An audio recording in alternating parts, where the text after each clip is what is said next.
Hello everyone, welcome to another video of FlexSim learning series. In this quick video, we'll see how we can build a simple simulation model from scratch and see how to review some basic performance results. Let's begin by opening a new model and configuring the model units according to your project requirements. To build any simulation model in FlexSim, so we can follow simple 4-step process. The first step is to create the layout. On the left side, you can see the standard library which contains the pre-built simulation objects used to create models quickly and efficiently. For this particular example, I'm just dragging and drop few fixed resources to build a simple production line setup. So similar way, you can use the standard library objects to create your realistic model in FlexSim. So once you create the model, the next step is to create connections between the objects to define how items move through the system. So you can start creating connections by simply pressing and holding A key on your keyboard, or you can select the connect objects option and then you can just define the connection. So the moment when you define the connections, you can see a line with a red color arrow mark at the end created. So this is simply defining in which direction the material is getting flow from the source till the sink. So the third step is to configure some basic parameters. So these values will control how items enter and move through the system. So the moment when I select the source, as you can see, the relevant properties appears on the right side. So here I can define the certain interval time of the material has to push through the queue. So I can provide a fixed interval, or else I can also provide a different variability based on the real-time needs.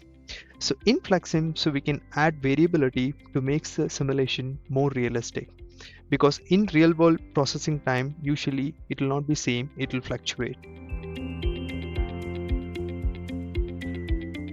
And when I select the processor, as you can see now the properties are different. So it is more relevant to the processors. So now here I can just define my setup time as 5 minutes and process time. Let's say for example in here I would like to just go with the process time with a variability of triangular. I can also provide the minimum and maximum value and as well as the overall mode for this particular statistical distribution. So once you define this, you can see automatically this particular variability was taken into the consideration for the process time for this particular processor. And for processor 1, I can just go with the setup time as 5 minutes and then my process time as a static 10 minutes. So once you define the flow connections and the basic parameters, now you can define how long you would like to run the simulation and test the scenario. So for this particular example, I would like to run the simulation from morning 8 a.m. till 8 p.m. to check the performance. So once you define all these parameters, then you can simply just run the simulation to see everything works fine as per what you created. So as you can see, the material starts flowing as per the flow connection which I've created. So once you're happy with the model what you have created, now you can just go ahead and create a dashboard which consists of real-time visual charts, and you can also measure the performance which can help you to analyze the simulation results. So basically in this particular example, I'd like to create a certain dashboard which can help me to identify the performance of this particular production line. So the first thing I would like to evaluate the output per hour. So here I can define in which particular stage of this production line I would like to evaluate my throughput. So for this particular use case, I'm selecting the sink. So because that is the end of the process, I can measure the throughput per day with this particular setup. And I'm also interested to understand the stay time of this particular processes what I have defined. So I've created a dashboard to understand the stay time of processor 1 and processor 2. And one more thing I would like to evaluate is the utilization of my processors. So here I'm defining a pie chart which can help me to define the utilization of my processor 1 and 2.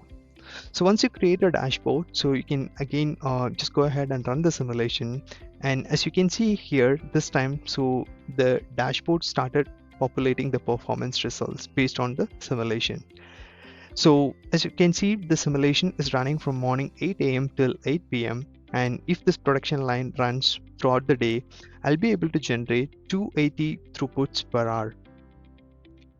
When it comes to the stay time, as you can see, the stay time gets varied based on time to time. And as well as when it comes to the utilizations, as you can see, processor 1 is utilized almost 68% and processor 2 utilized 51%. So in this scenario, so I can just play around with my model. Let's say what happens if I increase the processor from 2 to 3, or what happens if I decrease the processor from 2 to 1.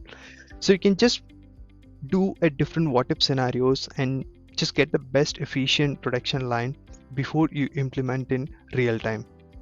So this is the basic workflow for building any simulation model in FlexSim. I hope this helps. Thank you for watching.